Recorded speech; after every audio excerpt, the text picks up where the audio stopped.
मी जेव्हा 11वी-12वीत होते तेव्हा मी त्यांची एक मालिका येणार होती, तर तेव्हा त्यांना असिस्टंट डिरेक्टरसाठी ते शोधत होते. तर त्यांनी असं टाकली होती एक पोस्ट की CV पाठवा वगैरे असं. तर मी माझा CV बनवलेला आयुष्यात पहिल्यांदा आणि मी पाठवलेला. सूरज बारामतीचा आणि मी पण बारामतीचा. सो असं झालं की अरे हिरोही बारामतीचा आहे आणि विलनही बारामतीचा आहे. मी मगाशी सरांनाही विचारलं की सगळी यंग जनरेशन आहे या चित्रपटामध्ये आणि त्यांना एकत्र घेऊन, कारण ना एक प्रत्येकाचा वेगवेगळा अप्रोच असतो. ते सुद्धा मला तेच म्हणाले की या पिढीचा पण एक अप्रोच असतो आणि तो मांडणं हे खूप मस्त आहे. सो मला सांगा कसं चाललंय प्रमोशन, कसे आहात, किती एन्जॉय करताय ही फेज?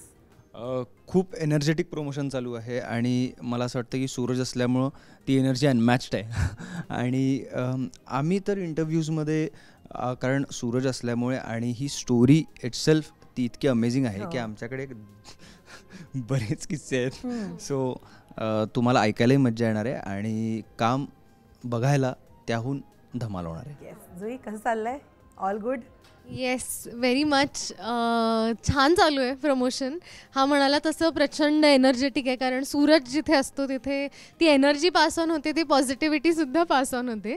तर छान वाटते. म्हणजे आय थिंक आम्ही मनापासून 100% देऊन ही फिल्म प्रमोट करण्याचा प्रयत्न करतो आहे, लोकांपर्यंत पोहोचवतो आहे आणि नंबर्स पण असे दिसत आहेत की येस, ट्रेलर खूप जणांपर्यंत पोहोचला आहे, त्याचा रिस्पॉन्स खूप छान आहे. तर त्यामुळे अजून एनर्जी येते की येस पोहोचतंय आणि छान होतंय. येस हेमंत? नक्कीच थोडी पळापळ होतीये, पुणे, नाशिक, मुंबई असं सगळंच. पण हा एक्सपिरियन्स पण इतका चांगला आहे. हा पहिलाच इंद्रनीलची आणि माझी दोघांची पहिली फिल्म आहे. हिने 20 फिल्म्स केलेल्या आहेत. सो आम्हाला खूप टार्गेट ऑडियन्स आहे का हा तुमचा? आणि फक्त हेच नाही, हे सरांनी सुरू केलेलं आहे, त्याच्यामुळे सरही प्रत्येक इंटरव्ह्यूत हेच म्हणतात. सर म्हणतात की माझ्यापेक्षा जास्त फिल्म केलेली हिरोईन माझ्या बाजूला बसली आहे. सो एक तर आहे की खूप लोकांना भेटायला मिळते आणि खूप लोकांपर्यंत एवढी चांगली फिल्म पोहोचवण्यासाठी आपण इथं राबतोय, ह्यासाठी आनंद नक्कीच होतोय आणि मजा येते. क्या बात. आणि या चित्रपटाच्या अनाऊन्समेंटपासूनच चर्चा आहे झापूक झुपूकची. आणि असं असतं ना की प्रेक्षक वाट बघत असतात एखाद्या प्रोजेक्टची, तसं झालं आहे झापूक झुपूकच्या बाबतीमध्ये. कमेंटही त्या प्रकारचे संमिश्र आहेत म्हणूया आपण. पण मला तुमच्या तिघांकडनं ऐकायला आवडेल, तुमच्यासाठी खरी कधी सुरुवात झाली झापूक झुपूकची? आणि एक गोष्ट असते ना की ती बास असते त्या प्रोजेक्टला हो बोलायला, ते काय होतं? इंद्रनील? केदार सर. म्हणजे प्रत्येक ॲक्टरचं स्वप्न असेल केदार सरां अंडर काम करण्याचं, आणि ते मला असं वाटतं की माझं पूर्ण झालं.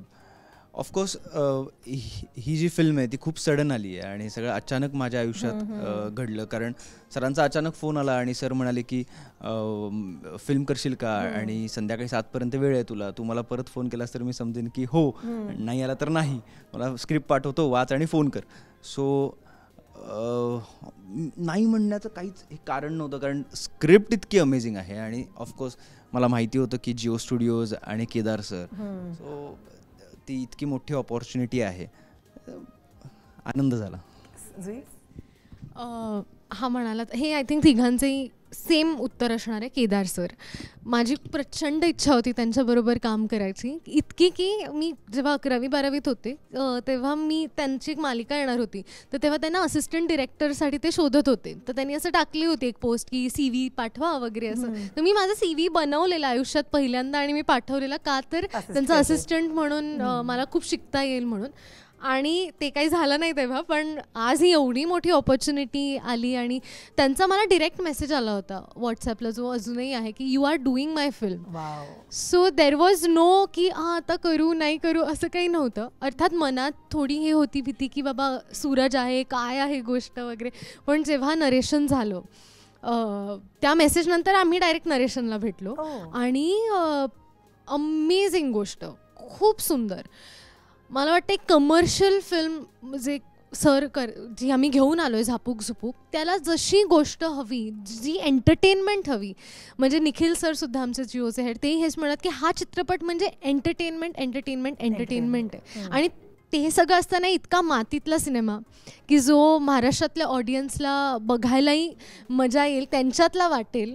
तर तेच, म्हणजे काही त्यात क्वेश्चन मार्क नव्हताच. मी करणार होते आणि ते घडलंय. हेमंत, तुझ्यासाठी कधी सुरुवात झाली? खरं तर त्यांचा फोन आला होता आणि त्याच्यानंतर त्यांनी फक्त एवढं सांगितलं होतं की एक फिल्म आहे आणि येऊन भेट म्हणून. सो त्यांचा फोन आला, इथंच मी प्रचंड खुश झालेलो होतो की यार केदार सरांचा फोन आलेला आहे. त्याच्या आधी आम्ही एकदा भेटलो होतो आणि ते म्हटले होते की आपण सोबत काम करूयात. सो एवढ्या मोठ्या माणसाने स्वतःहून येऊन म्हणणं की आपण सोबत काम करूयात, एकतर ही मोठी गोष्ट. त्यानंतर त्यांचा 4 महिन्यानंतर फोन येणं की एक फिल्म आहे येऊन भेट, ही दुसरी प्राऊड गोष्ट. आणि तिसरी मोठी गोष्ट अशी झाली की जुई आणि मी आम्ही दोघांनाही नरेशनसाठी तिथं बोलावलं होतं. इंद्रणीलाही बोलावलं होतं पण समाव तो येऊ शकला नाही. पण आम्ही दोघंही त्यांच्या घरी जाऊन बसलो आहे आणि ते फिल्म तोपर्यंत मला माहीत नव्हतं झापूक झुपूक सूरजची फिल्म किंवा सूरज आहे त्या फिल्ममध्ये, हे मला काहीच माहीत नव्हतं. सो एवढंच होतं की सरांचा फोन आला आहे आणि कोणतंही कॅरेक्टर असू द्या, कसंही असू द्या, काही असू द्या किंवा पासिंगचा रोल असू द्या, केदार सरांबरोबर काम करायचं. जाऊन बसलो आहे मी तिथे आणि सर गोष्ट सांगतायत आणि आम्ही दोघंही ती गोष्ट ऐकतोय. सो ही तिसरी खूप महत्त्वाची आणि प्राऊड फील करणारी मला गोष्ट होती. आणि मग पुढे झापूक झपूक झालं. वा, तयार झाला आणि पुढे झापूक झपूक. पण वर्कशॉप येस ह्यात एकच ॲड करायचं होतं की सुरुवातही इतकी छान होती. म्हणजे हा जसं म्हणाला आम्ही सरांच्या घरी भेटलो होतो. सो सरांची अशी फिलॉसॉफी आहे की ते ना अशा मीटिंग्स ते असं कुठे ऑफिसमध्ये किंवा असं नाही करत, ते त्यांच्या घरी करतात. कारण ही बिलीव्स की कुठलंही प्रोजेक्ट उभं करताना ती अख्खी टीम वर्क असतं ते, आणि ती टीम एक फॅमिलीसारखी ते ट्रीट करतात. आणि म्हणूनच एक फॅमिली एन्व्हायरमेंट म्हणून ते कायम ती मीटिंग घरी करतात. आणि त्यामुळे आमचा अनुभव की सरळ डायरेक्ट केदार सरांच्या आम्ही घरी गेलो नरेशन ऐकायला. आणि एक चौथी प्राऊड गोष्ट सांगायची राहिली की सूरज बारामतीचा आणि मी पण बारामतीचा. सो असं झालं की अरे हिरोही बारामतीचा आहे आणि विलनही बारामतीचा आहे. सो ती पण एक खूप नंतर ते मला सगळंच कळालं की सरांच्या घरी गेल्यावरती फिल्म काय आहे आणि वगैरे वगैरे. सो या 4 गोष्टी आहेत आणि तर नाही म्हणण्याचा कुठं संबंधच नव्हता. वा, पण तुमचं वर्कशॉप वगैरे झाले होते इंद्रनील, कसे होते वर्कशॉप डेज? सो आम्ही ना स्क्रिप्ट चे डायलॉग्सवर आमचं काही काम नव्हतं. सरांनी आम्हाला सांगितलेलं की ॲक्टर म्हणून तुम्हाला जितकं अनप्रिपेअर्ड राहता येईल तितकं तुम्ही राहा. कारण सूरज सोबतचे सीन्स आमचे होते. सूरज रॉ आहे, त्याला वाचता येत नाही, त्याला लिहिता येत नाही, पण त्याची ग्रास्पिंग पॉवर खूप कमालीची आहे. सो आम्ही आमच्या कॅरेक्टरवर खूप काम केलं. आम्ही बॅकस्टोरीवर काम केलं, सरांसोबत खूप चर्चा केली, पण त्यामध्ये कुठल्याही पद्धतीची स्क्रिप्ट इन्व्हॉल्व नव्हती. आणि सूरजसोबतचे सीन्स करताना असं झालं ना की आमचं गिव्ह अँड टेक व्हायचं ते केदार सरांसोबत व्हायचं, आमचे डायलॉग्स व्हायचे ते केदार सरांसोबत व्हायचे. सूरज असायचा तिथे पण केदार सर दाखवायचे. सो आमची action reaction give and take त्यांच्यासोबत व्हायची. सो सूरजसोबत जेव्हा ते सीन्स व्हायचे ना, सूरजच्या रिॲक्शन्स आम्हाला माहिती नसायच्या ना की तो तिथे काय रिॲक्ट करणार आहे. सो ते ॲक्टर म्हणून ते तिथं घडलेलं असायचं आणि त्यातून जे मॅजिक झालं ना ते आमचं बऱ्याच सीन्समध्ये आमच्या सगळ्यांचंच झालं आहे. आणि ते मॅजिक इतकं अफलातून आहे की मला वाटतं की 25 एप्रिलला ते मॅजिक लोकांना प्रचंड आवडणार. वा, जुई कसं होतं? वेगळी प्रोसेस खूप अनुभवायला मिळाली. हा म्हणाला तसं वर्कशॉप्समध्ये आम्ही रीडिंग नव्हतं केलं की प्रत्येक कॅरेक्टर आपापलं वाचतोय, आम्ही एकत्र समजून घेतोय की काय प्रत्येकाचा टोन आहे, काय पॉजेस आहेत, हे आम्ही काहीच केलं नव्हतं. पूर्णपणे आमचं पात्र काय ह्याच्यावरती अभ्यास केला होता. पण या प्रोसेसमध्ये सरांनी हे नक्कीच सांगितलेलं की तुमची स्क्रिप्ट तुम्ही भरपूर वेळा वाचायची आहे. म्हणजे तुम्ही ते पाठांतर करू नका, पण तुम्हाला माहिती पाहिजे तुमचा आधी सीन काय घडतोय, नंतर काय घडतोय. ती स्पॉन्टेनिटी ती तेव्हा अपेक्षित आहे हे माहीतच होतं आधीपासून. कारण सरांनी सांगितलेलं की तुमच्या समोर काय येईल हे तुम्ही नाही वेगळी होती. त्याचं प्रेशर होतं थोडंफार कारण माहिती नव्हतं. पण सर असल्यामुळे जेव्हा आम्ही ऑन फ्लोअरसुद्धा गेलो तेव्हा ते जितकं कठीण वाटलेलं तितकं नव्हतं. तिथे त्या गोष्टी खूप बिकॉज सर कधी एखादा सीन एक्सप्लेन करताना, म्हणजे माझं पहिल्या दिवशी मी तुला प्रामाणिकपणे सांगते दर्शना, एक तरी आपण जितकं ठरवलं ना ॲक्टर म्हणून की नाही अनप्रिपेअर्ड जायचं नाही, सरांनी सांगितलंय रिहर्स नाही करून, तरी आपण एक थोडंसं असतं नाही पहिला सीन आहे माझा, एक आपण अभ्यास करून जातो. आणि तिथे गेल्यानंतर सरांनी सांगितलं, आमच्या दोघांचा सीन होता की चला हां एकदा वाचा काय वगैरे. बोलल्यानंतर सर बोलले प्रत्येकाला त्यांनी एक वेगळा अप्रोच देऊन टाकला. या सीनमध्ये ना मला हे एक्सपेक्टेड आहे तर तुझे हे एक्सप्रेशन्स हवेत मला, किंवा मला हे अनएक्सपेक्टेड आहे या वाक्यांमधून तर ते आलं पाहिजे. आणि मला झालं होईला आपण एक वेगळाच विचार करून आलेलो आणि सरांनी अख्खं नॅरेटिव्हच चेंज करून टाकलं जो मी विचारच केला नव्हता. आणि मग ते परफॉर्म करताना असा गोळा आलेला पोटात. पण त्या सीन नंतर पुढचे सगळे सीन मी ठरवलेलं की मी अजिबात काहीच अभ्यास डोक्यात नाही करून करणार. जाणार नाहीये. अर्थात बिकॉज स्क्रिप्ट इतक्यांदा वाचली होती सरांनी सांगितल्याप्रमाणे, त्यामुळे ते प्रेशर नव्हतं की बापरे आपल्याला वाक्य कशी लक्षात राहणार, किंवा कारण गाभा माहिती होता, सीनचा गाभा काय, तर तिथे हेच वाक्य असं झालं पाहिजे हे सरांनाही एक्सपेक्टेड नव्हतं. कारण आपण बोलताना आपण ते स्पॉन्टेनियसच बोलतो ना, तर तेव्हाच ते खरंही वाटतं. तर त्यामुळे अशी सगळी वेगळी प्रोसेस होती, पण ॲक्टर म्हणून खूप शिकता आलं. एक आज पुढे काम करीन तेव्हा आय नो की ही प्रोसेस जी मी जगले त्यांनी मला खूप घडवलं आहे, एक वेगळा पर्स्पेक्टिव्ह दिला आहे ऑल टुगेदर. येस हेमंत. हे दोघं म्हटलं तसंच आहे की खूप वेगळी गोष्ट आणि वेगळी प्रोसेस होती. पण माझ्यासाठी हे वेगळं याच्यासाठी होतं की आत्तापर्यंत जेवढे काही कॅरेक्टर्स केले असतील नाटक, शॉर्ट फिल्म्स किंवा सिरियलमध्ये, तर त्याच्यामध्ये जे कॅरेक्टर केलं त्याची प्रोसेस पूर्ण वेगळी होती, त्याचा अभ्यास पूर्ण वेगळ्या पद्धतीने केलेला होता. आणि इथं सुरुवातीला सर म्हटले होते की तुझं जे कॅरेक्टर आहे एकतर मी त्या स्वभावाचा नाही आहे, आणि सर पण म्हटले होते की इतरांपेक्षा हे वेगळं याच्यासाठी आहे की तुला आता खूप गेन करायचं आहे. सुरुवातीला सरांनी हा टास्क दिला होता की 6 ते 7 दिवस फक्त तू तुझ्या डोळ्यांवरती काम कर, बाकी मला बघायचंच नाही आहे काही. त्यासाठी त्यांनी काही फिल्म्स दिल्या, मग काही होमवर्क होता तो केला, मग त्याच्यानंतर त्यांना ते डन झालं आमचं, आणि मग स्वभाव आणि या सगळ्या गोष्टी सगळे बाकीच्या ॲस्पेक्ट्सवरती काम केलं, आणि मग ते राजकुमार कॅरेक्टर उभं राहिलं. अगदीच असं असतं ना की प्रत्येक भूमिका ना आपल्या नशिबाने आपल्याला मिळत असते, आणि आपल्या एक कामाची पुण्याही असतेच. मला तुमच्या प्रत्येकाच्या कॅरेक्टरबद्दल ऐकायला आवडेल, त्या कॅरेक्टरमधली एखादी गोष्ट की जी वाचल्या भावली की हे बेस्ट आहे, ते काय आहे? इंद्रनील कसं एकतं कॅरेक्टर ते सांगा आधी. ट्रेलरमध्ये बघितलं असेल की तो सूरजचा जिगरी मित्र म्हणून दाखवलेला आहे, आणि तो त्यांचं बॉन्डिंगच कमालीचं आहे. तुम्हाला फिल्ममध्ये पण ते बघायला मिळेल. सूरज माझ्याकडे पत्र वगैरे मागायला येतो, तो म्हणतो की लव्ह लेटर दे ना, तर तो लव्ह लेटर का मागायला येतो किंवा मी त्याला का देतो, त्यामध्ये काय लिहिलं आहे आणि ते त्याचं काय होतं, हे सगळं खरं तर तुम्हाला फिल्ममध्ये बघायला मिळणार आहे. ट्विस्ट आहे. हा जो सगळा सस्पेन्स आहे शेखर या कॅरेक्टर विषयीचा, तो तुम्हाला तिथेच बघायला मिळेल. एक नक्कीच मी डॅम शुअर आहे की जरी तो ट्रेलरमध्ये कमी दिसलेला असेल इंद्रनील, तरी पण तुम्हाला पडद्यावरती बघितल्यावर कळेल की यार धमाल मजा येणार. पण असा मित्र असावा का नसावा? असावा. सूरज सारखा मित्र असावा, शेखर सारखाही मित्र असावा. ओके. सो शेखर या कॅरेक्टर विषयी मला काय भावलं तर प्रेम. त्याच्यासाठी प्रेम ही कन्सेप्टच निराळी आहे, आणि ती हिट होते आपल्याला माणूस म्हणून. आणि मला असं वाटतं की मी त्याच्याविषयी आत्ता जास्त नाही बोलू शकत, त्यासाठी तुम्हाला 25 एप्रिलला झापूक झुपूक बघावं लागेल, म्हणजे तुम्हालाही ही जी काही प्रेमाची व्याख्या आहे ती तुम्हाला कळेल. अगदी. पण तू आत्ता म्हणालास की सूरजचा जिगरी मित्र आहे तो, सो पडद्यामागे म्हणजे सूरज सर मगाशी मला म्हणाले की खूप पॉझिटिव्हिटी मिळते त्याच्याकडनं, त्याचा अप्रोचच वेगळा आहे. सो तुझं बॅक स्टेज छान जमलं जे ऑनस्क्रीन रिफ्लेक्ट होणार आहे? पहिल्या दिवशी मला सरांनी सांगितलं होतं की तुझं पहिलं काम ॲक्टर म्हणून आहे सूरज सोबतचं बॉन्डिंग. सो सूरजशी बोलताना पहिल्यांदा मी त्याला म्हटलं की मला सांग ना तुझ्याबद्दल, की तू कसं, तुझं काय आहे, तू कसा वाढला आहेस. कारण आपण ऐकलेलं असतं. मी सूरजबद्दल खूप ऐकलं होतं, की त्याची स्टोरी ऐकली होती आणि त्याचे स्ट्रगल्स ऐकले होते. सो जेव्हा मी समोर त्याच्याकडून ते स्वतः ऐकलं ना, तेव्हा मला ते माणूस म्हणून इतकं हिट झालं.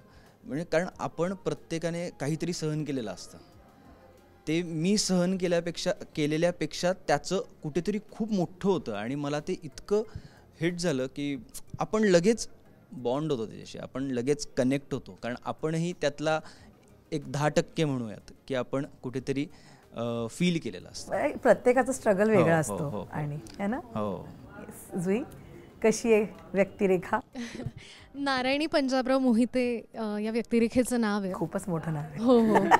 आणि मी मुद्दाम सांगते कारण ना ती पॉलिटिशियनची मुलगी आणि एका पॉलिटिकल बॅकग्राऊंड मधून आली, सो त्यामुळे कायम तिचं सांगताना ती पंजाबरावांचं नाव घेणारच असे वडिलांचं. पण खूप मला असं वाटतं मी असं पात्र कधीच केलेलं नाही आहे आत्तापर्यंत. ती एक प्रचंड इंडिपेंडंट मुलगी आहे, जरी तिचं हे बॅकग्राऊंड म्हणजे ती गावातली आहे पण ती बाहेरून शिकून आली आहे हे आपल्याला ट्रेलरमधून कळतं. तर तिचे शिक्षणाला घेऊन काही विचार आहेत, आणि ते आय थिंक आपल्याला जसं थ्री इडियट्स नाही आपला तारे जमीन पर मधलं आमिर खानचं कॅरेक्टर आवडतं ना, तसं कुठेतरी लोकांना नारायणी आवडणार आहे. कारण तिच्या छोट्या मुलांना शिकवण्याला घेऊन तिचे ते जे विजन आहे, तर ते माझ्यासाठी पण जुई म्हणून त्यातून खूप शिकण्यासारखं होतं. एक म्हणून मी म्हणते आता काय ना मला कळत नाही, खूप सांगूही शकत नाही. आणि पण नारायणी म्हणजे माज. हो म्हणजे तिच्या वडिलांसाठी म्हणजे वडिलांचं माझं एक वाक्य आहे त्याच्यामध्ये की नारायणी माझा माज आहे आणि हाच माज ही माझी ओळख आहे. तर आता तो काय माज आहे, म्हणजे काय मुलीवरचं प्रेम आहे ते, किंवा हक्क आहे, किंवा अनेक जे लेयर्स आहेत या नात्याला, ते सुद्धा चित्रपटात बघायला मिळतील. पण माझा टेकअवे नारायणी या कॅरेक्टरकडनं हे होतं की नारायणी खूप मी म्हणेन ती ना भेदभाव न करणारी मुलगी आहे. म्हणजे आज आपण सूरज बरोबर जेव्हा तिला बघतो तेव्हा तिचा तो काइंडनेस किंवा तिचं इनोसन्स किंवा ती जी ग्राउंडेड आहे हे आपल्याला बघायला मिळतंच. आणि आज ट्रेलरमध्ये जसं दिसते की ती त्या मुलांना सांगते की मी नाही शिकवणार तुम्हाला हा शिकवणार आहे. मग नक्की तिचं काय आहे डोक्यात, तर काहीतरी युनिक ती घेऊन आली. सो म्हणून एक हिरोईन म्हणून तर नारायणी दिसतेच, म्हणजे ते तर फ्लॉन्ट करता आलेलंच आहे मला की सॅटिनची साडी नेसून नाचणं किंवा एक हिरोईन म्हणून जे आपण मिरवतो. पण ती व्यक्तिरेखा इतकी स्ट्रॉंग आहे, इतकी सुंदर आहे की म्हणजे हे स्टेटमेंट अतिरेक आहे की नाही मला माहिती नाही, पण मला या स्टेटमेंटमध्ये खूप कॉन्फिडन्स आहे की केदार सरांच्या चित्रपटांमध्ये आपल्याला कायम त्यातले कॅरेक्टर्स लक्षात राहतात. आणि तसंच ज्यावेळी आता लोक झापूक झुपूक हा चित्रपट बघतील तेव्हा झापूक झुपूक म्हटल्यानंतर त्यांना नारायणी ही आठवेलच. वा, क्या बात, खूप मस्त. एवढे सगळे छान छान असताना, सगळे पॉझिटिव्ह कॅरेक्टर्स असताना एक असा विलन येतो जो गोष्टीमध्ये एक ट्विस्ट आणतो, एक मोठा बदल आणतो, राईट? कसा आहे हा विलन? किती विलन आहे तो? विलन म्हणजे तो प्रचंड एक्स्ट्रीम विलन आहे, पण त्याच्यासाठी तो हिरो आहे. त्याचं तो जरी विलन असेल तरी पण तो प्रचंड महत्वाकांक्षी आहे आणि त्याचं करिअर त्याला दिसतंय. जरी त्या लोकांसाठी नेगेटिव्ह असेल तरी त्याच्यासाठी ते करिअर आहे आणि त्याला जी गोष्ट हवी आहे ती फिल्ममध्ये तो मिळवतोच, इथपर्यंत तो टोकाला जातो. अशा सगळ्या गोष्टी त्या विलनच्या आहेत. आणि तुम्हाला या विलनचा लुक वेगळा दिसेल, या विलनचा लहेजा वेगळा दिसेल, या विलनची हिरो तारीफ करतात, हिरो हिरोईन तारीफ करतात विलनची. कारण जितका विलन मोठा असतो तितकाच हिरो अजून मोठा होतो. त्यामुळे आय गेस हिरोला ग्लॅमर मिळवून देतो अजून. हे करताना मेहनत खूप लागली, पण तेवढाच आनंदही झाला होता की खूप वेगळे कॅरेक्टर्स केदार सरांनी लिहिले आणि ते करायला मिळत आहे. सो येस, हे एक वेगळा स्टाईल्ड विलन तुम्हाला या पिक्चरमधून बघायला मिळेल.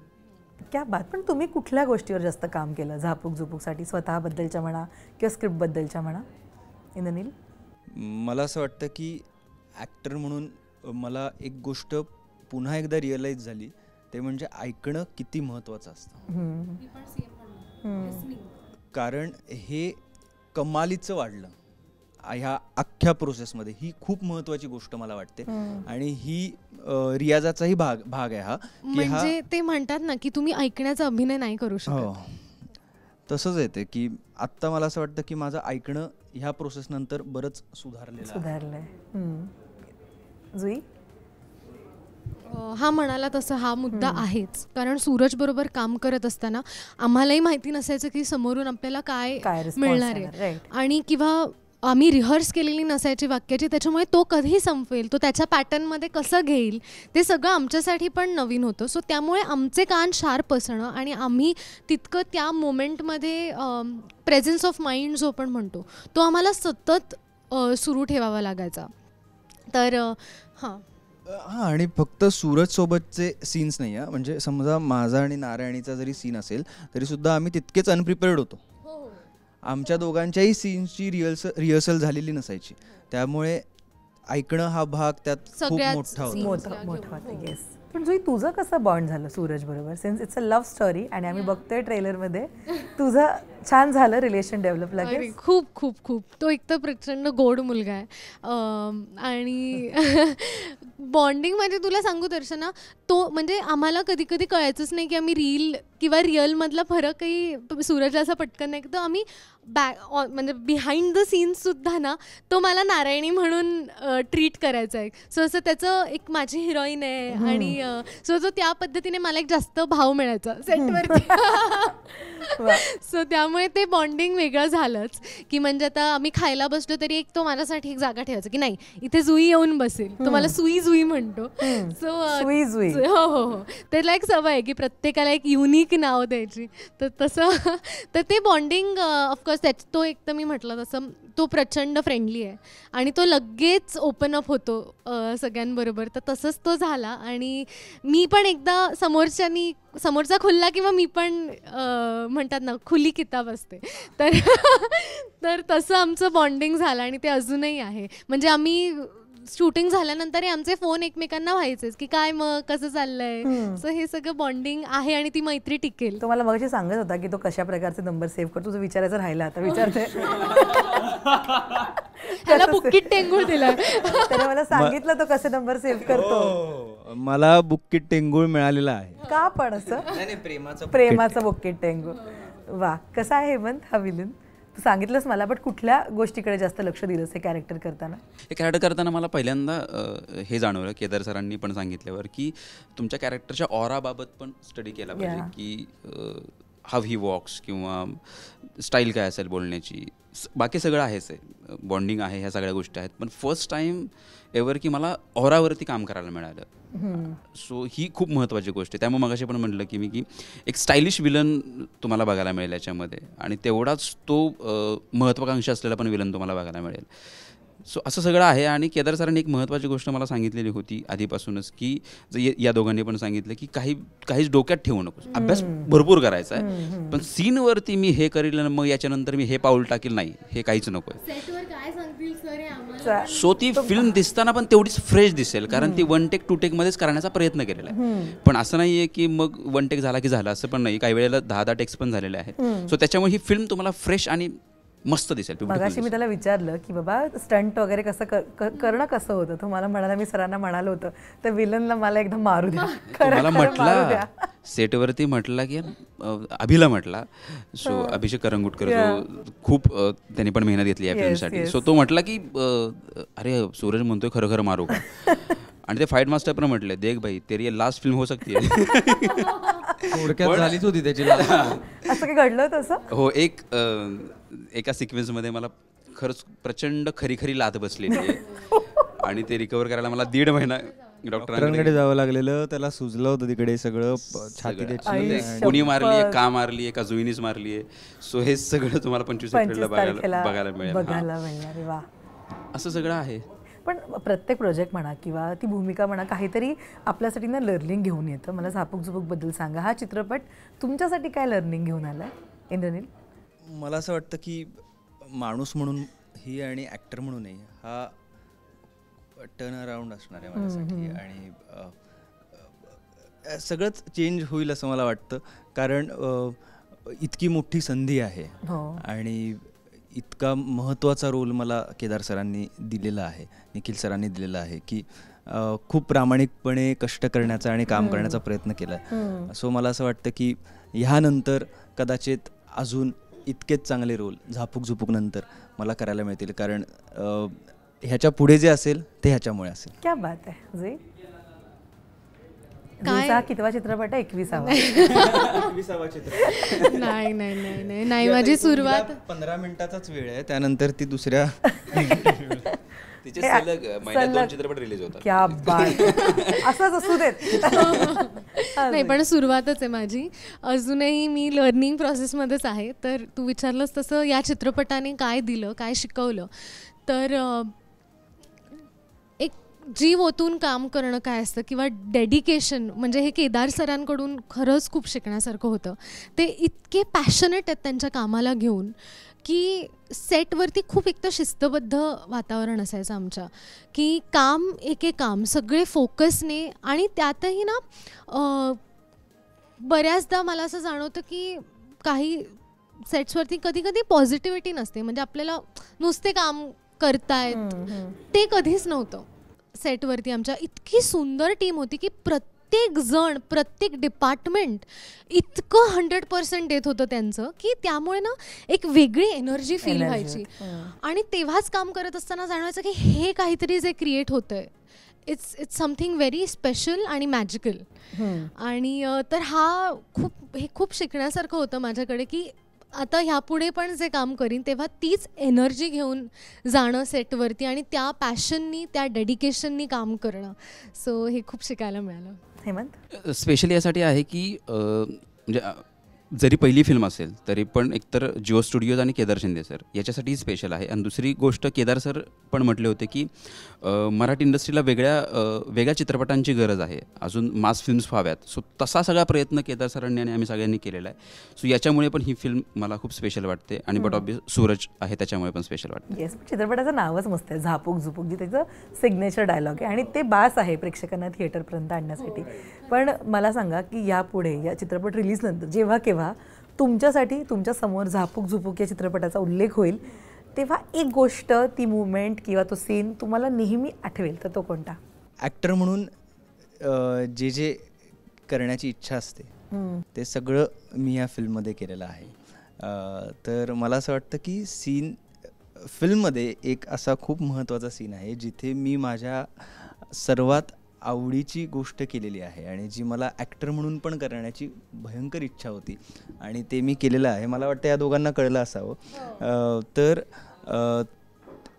तो सीन माझ्या ह्याच्यातून कधीच जाणार नाही. म्हणजे जेव्हा जेव्हा झापूक झुपूक आठवेल ना, तेव्हा नाव निघेल ना, तेव्हा मला तो सीन आठवेल. कारण सरांनी मला बोलवलं होतं भेटायला, तेव्हा त्यांनी सांगितलेलं तुला ही गोष्ट करायला मिळणार आहे.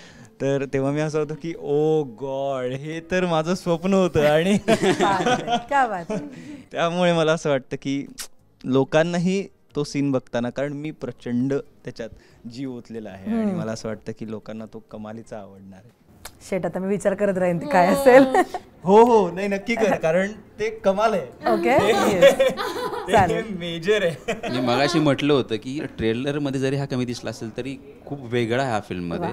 तुम्ही कितीही एक्सपेक्ट करा किंवा कितीही प्रेडिक्शन्स लावा, म्हणजे ऑडियन्ससाठी ते असं सरप्राईज पॅकेज ठेवलंय जे त्यांना डिरेक्ट 30 mm वर बघायला मिळणार. क्या बात. 70 काय आलेलं माहिती आहे की आपण अरे 21वी फिल्म असल्यावर असं होतं, लक्षात नाही राहत किती स्क्रीन प्लेस लक्षात ठेवणार, काय काय बोलायचंय, असं होतं ना आपलं. माफ करा, 70 mm. हा, येस जोई, तुला कोणती मुवमेंट सीन आठवेल? खरंच सांगू, एक सांगणं खूप कठीण आहे, कारण ही अख्खी फिल्मच माझ्यासाठी खूप स्पेशल. जसं हा म्हणाला की ॲक्टर म्हणून आपल्या ज्या ज्या गोष्टी करायच्या असतात, तसं माझ्यासाठी सुद्धा म्हणजे एक स्वप्न असतं प्रत्येक अभिनेत्रीचं की आपल्याला एक हिरोईन म्हणून हिरोईनवाली एंट्री असेल. हां, हिरोईनवाली एंट्री असेल. सो मला वाटतं ती एंट्रीही मिळाली आहे. गाण्यांमध्ये मला डान्स करता आला आहे आणि तेही भरतनाट्यम. मी एक जे गाणं आलं त्या पोराचा बाजार, सो मी खरं तर कथ्थक शिकले, पण ते न करता म्हणजे एक वेगळा क्लासिकल फॉर्म. म्हणजे मी सरांना म्हटलेलं, सर नाही हो, मी ना आपण कथ्थक ठेवूया ना. ते बोलले नाही, या पार्टसाठी भरतनाट्यमच हवं. सो ती एक वेगळी मेहनत घेतली होती की ते शिकण्याची. आणि एक सीन नाही सांगू शकत, अख्खी प्रोसेस. फक्त इतकं सांगेन की काही सीन जे माझ्या स्मरणात आहेत ते सीन्स नाही सांगू शकत. पण काय होतं ना सेटवरती की केदार सर असं पटकन कौतुक नाही, अजूनही ते आमचं कौतुक नाही करत, पण ते खूप रेअरली असं सांगायचे की छान झालंय किंवा, पण ते मिळवण्यासाठी ॲज अ ॲक्टर आपण सतत असे हे असतो की छान परफॉर्म केलं पाहिजे, की बाबा आवडतंय का सरांना किंवा काय होतंय किंवा सो तसं एका सीनला म्हणजे खूप तो माझ्यासाठी खूप इम्पॉर्टंट सीन आहे फिल्ममधला. कारण तो सीन जर गणला असता ना तर पुढचा अख्खा ग्राफ हल्ला असता. मग ते ऑडियन्सला तितकं टच नसतं झालं. सो तो खूप महत्त्वाचा सीन होता आणि त्याचं मलाही टेन्शन होतं की हा कसा होणार आहे, कारण आम्ही लिनियरली शूट नव्हतो करत, मध्ये मध्ये सीन. हां, पण त्या सीन नंतर, तो सीन झाल्यानंतर एक बाकीच्यांचं झालंच होतं की अरे यार खूप भारी, खूप छान वगैरे असं. पण मी वाट बघत होते की सरांना मिळालंय का टेक आहे एक. मलाही माहित नाहीये. तुम्हाला एवढं बोलते त्याच्यामध्ये. पण तेव्हा त्या सीनबद्दल एक स्पेशल गोष्ट ही सुद्धा सांगेन की माझा आणि सूरजचा सीन येतो आणि त्या सीनला खरं तर माझा क्लोज होता OSला, पण तो OS असताना सुद्धा माझा क्लोज असताना सूरज त्या सीनमध्ये खरं 3दा तो टेक झाला आणि 3ही वेळेला तो खरं रडलाय. सो आठवला का? आठवला. सो इतके आम्ही त्या सीनमध्ये होतो त्यावेळी, म्हणजे सूरजकडे बघून मला असं झालं की नंतर अरे बस झालं. आणि त्याचं झालं यार तू ते करत असताना मला कंट्रोलच होतं. आईने काय कॉम्प्लिमेंट दिली पण तुला? आईने फिल्म बघ, म्हणजे आता ट्रेलर वगैरे बघू. तुझ्याकडनं ऐकलंही असेल खूप. नाही मी तिला मुद्दाम सगळं गुलदस्त्यात ठेवलंय. म्हटलं आई तू जे आहे ते स्क्रीनवरच बघायचं, तिला गोष्ट मी नाही सांगितली आहे. आई खूप खुश आहे जेन्युअनली, माझ्यापेक्षा जास्त एक्सायटेड ती आहे. आणि तिच्या डोळ्यात मला दिसतं की म्हणजे आपलं स्वप्न असतंच, पण त्याबरोबर आपले आई वडील सुद्धा एक स्वप्न बघत असतात. तर ते या चित्रपटातून मला जो इतका छान ब्रेक मिळाला आहे, सो त्याचं जे कौतुक किंवा त्याबद्दलची जी एक तो आनंद असतो तो तिच्या डोळ्यात दिसतो, माझ्या बाबांच्याही डोळ्यात दिसतो. तर खूप एक्सायटेड. ती तर वाट बघते 25 एप्रिल कधी येतोय आणि झापूक झुपूक चित्रपट कधी बघते. क्या बात. हेमंत, ही फिल्म म्हटल्यानंतर सगळ्याच गोष्टी आठवतील, पण एक आठवेल सगळ्यात जास्त ते म्हणजे जे 21 तारखेला गाणं येणार आहे ते. सो त्याच्यामध्ये म्हणजे संपूर्ण फिल्ममधली एनर्जी एका बाजूला आणि त्या गाण्यासाठी लागलेली माझी एनर्जी एका बाजूला. इतकं त्या गाण्यामध्ये मला सरांनी नाचवलेलं आहे. तुझा पिंड आहे मुळात डान्स वगैरे? गणपती म्हणजे हा म्हणजे पिंड चांगला बोललाय तो इंद्रनील सॉरी. सो की माझा डान्सचा पिंडच वेगळा आहे म्हणजे. सो ते सगळ्यात जास्त मला आठवेल. आणि 21 तारखेला ते गाणं येतंय, सो अजून धमाल येईल. फिल्ममध्ये काय असेल याची क्युरिओसिटी वाढेल. ह्याला चांगलंच असतं पण बोलताना. एक वा तयार झालाय चित्रपट, 25 तारखेला येतोय प्रेक्षकांच्या भेटीला. काय सगळ्या प्रेक्षकांना सांगाल थिएटरपर्यंत यायचं? मला असं वाटतं एक कारण सांगा झापूक झुपूक हा चित्रपट बघायचं. जो आत्तापर्यंत इंटरव्ह्यूमध्ये एक सस्पेन्स क्रिएट केला ना, तो बघण्यासाठी तर नक्कीच या, कारण तो तुम्हाला नक्की आवडेल 100%. जुई, आपण जेव्हा एंटरटेनमेंट म्हणतो तेव्हा जे जे एलिमेंट्स आपल्याला एक्सपेक्टेड असतात, मग कॉमेडी असेल, ॲक्शन, ड्रामा, खूप सुंदर गाणी, सो हे सगळं या सिनेमामध्ये आहे आणि एक फॅमिली एंटरटेनर आम्ही घेऊन आलो आहे. So don't miss it. महत्त्वाची गोष्ट हीच सांगेल की आत्तापर्यंतचे जे मराठी चित्रपट होऊन गेलेले आहेत, सो त्याच्यातले कुठलेही ठोकताळे या फिल्ममध्ये नाही आहेत. त्याच्यातलं तुम्हाला या फिल्ममध्ये काहीच बघायला मिळणार नाही. ही पूर्णपणे मराठी एंटरटेनमेंट वेगळी फिल्म असेल, म्हणून बघा. क्या बात, खूप मस्त. आणि खरंच मजा आली तुमच्या तिघांशी गप्पा मारून. All the very best. मी खूप एक्सायटेड आहे आता तुम्ही जे जे सीन सांगितलेत किंवा बॅकस्टेजच्या गोष्टी सांगितल्या ते सगळं पडद्यावर बघायला. All the best. भेटत राहू, गप्पा मारत राहू. Thank you so much.